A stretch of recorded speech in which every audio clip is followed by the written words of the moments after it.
Dan sebentar tadi kami membawakan perkembangan terkini berkenaan dengan kenyataan media Perdana Menteri penangguhan bayaran balik pinjaman bank sehingga 6 bulan dan penyusunan semula baki kad kredit serta pinjaman korporat dengan jumlah manfaat bernilai sekurang-kurangnya 100 bilion ringgit kepada peminjam dan ia akan berkuat kuasa pada 1 April. Teruskan bersama kami di astroawalnya.com untuk perkembangan lanjut dan juga berita penuh berkenaan dengan keputusan ini dan juga kenyataan yang dikeluarkan ini.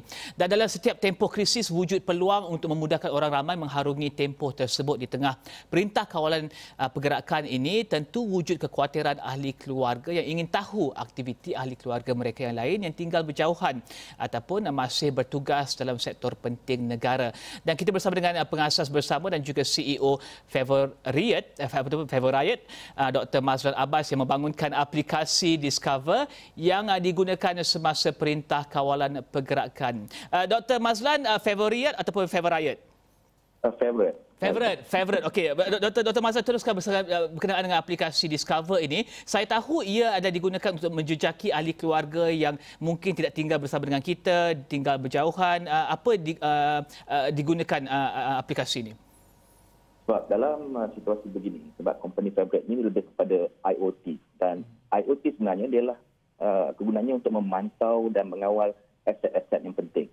Dan aset yang paling penting dalam COVID-19 ini ialah kesihatan dan keselamatan kan. Jadi dengan alat-alat yang tertentu, sama ada kita menggunakan jam ataupun menggunakan telefon, dia boleh melihat mengesan lokasi kita ataupun kesihatan kita. Jadi dalam suasana yang kita hadapi sekarang dalam COVID-19 ini, kaum keluarga kita terpisah dan kemungkinan juga pekerja kita berada di jarak yang jauh dan susah dipantau. Dan kita lihat para bantuan petugas-petugas yang sentiasa bergerak.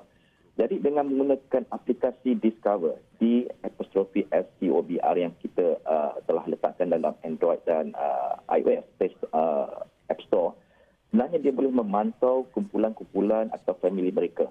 Jadi dengan kita menjemput mereka dalam kumpulan kita dalam app kita, kita boleh mengesan dan pergerakan seharian mereka.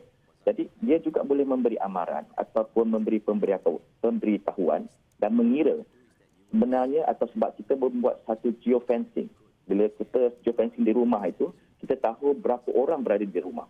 Kalau kita geofencing di pejabat, kita tahu berapa orang duduk di pejabat. Kalau di hospital, berapa orang di hospital.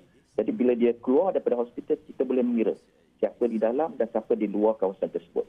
Dan kita juga boleh membantu dengan membuat jadual tertentu, kita boleh berkongsi dalam kumpulan dan kita boleh buat pengumuman sekiranya ada berlaku sesuatu yang kita hendak maklumkan kepada keluarga-keluarga kita yang dari jauh.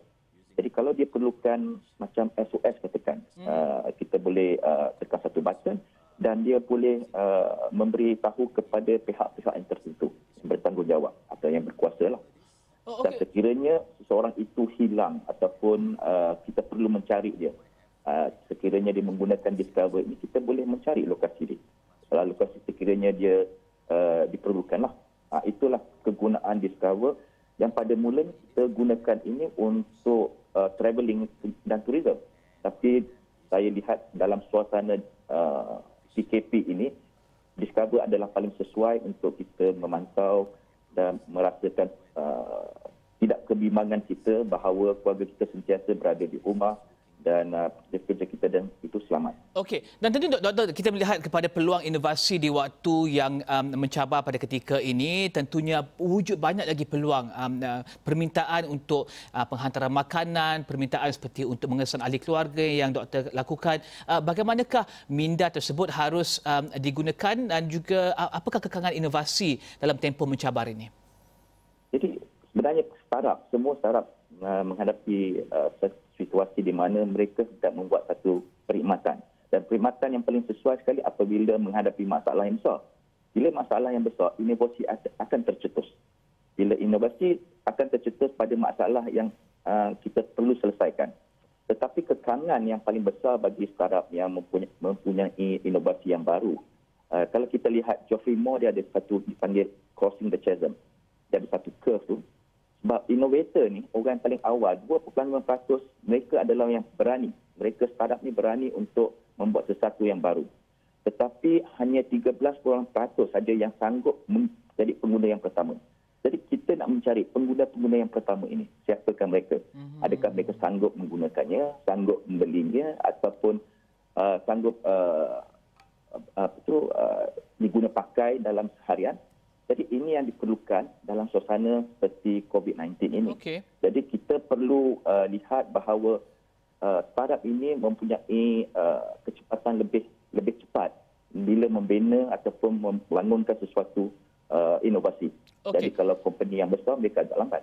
Okey, Doktor, mungkin Doktor boleh kongsikan secara ringkasnya berapakah jumlah muat turun dan juga respon kepada mereka di luar sana? Paling ringkas ke, Doktor?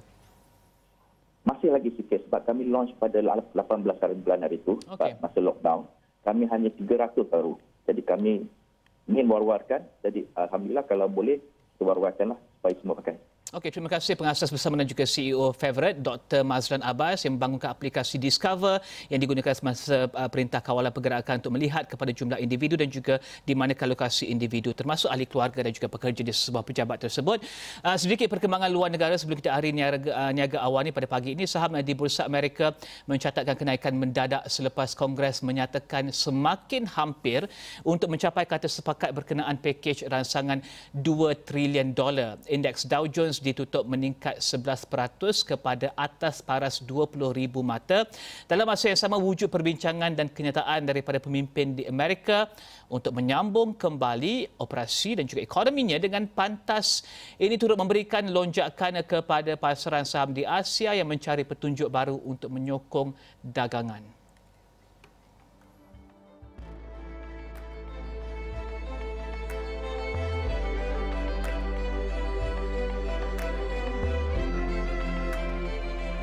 Kita ambil kembali kenyataan media Perdana Menteri. Paling ringkas sekali, penangguhan bayaran balik pinjaman bank sehingga 6 bulan dan penyusunan semula baki kad kredit serta pinjaman korporat dengan jumlah manfaat bernilai sekurang-kurangnya RM100 bilion kepada peminjam akan bermula pada bulan April ini. Kami akan bawakan laporan penuh tersebut dalam Buletin Awani dan juga Awani ataupun astroawani.com dalam jam-jam akan datang. Teruskan bersama kami di Astro Awani. Saya Riza Zulkafli.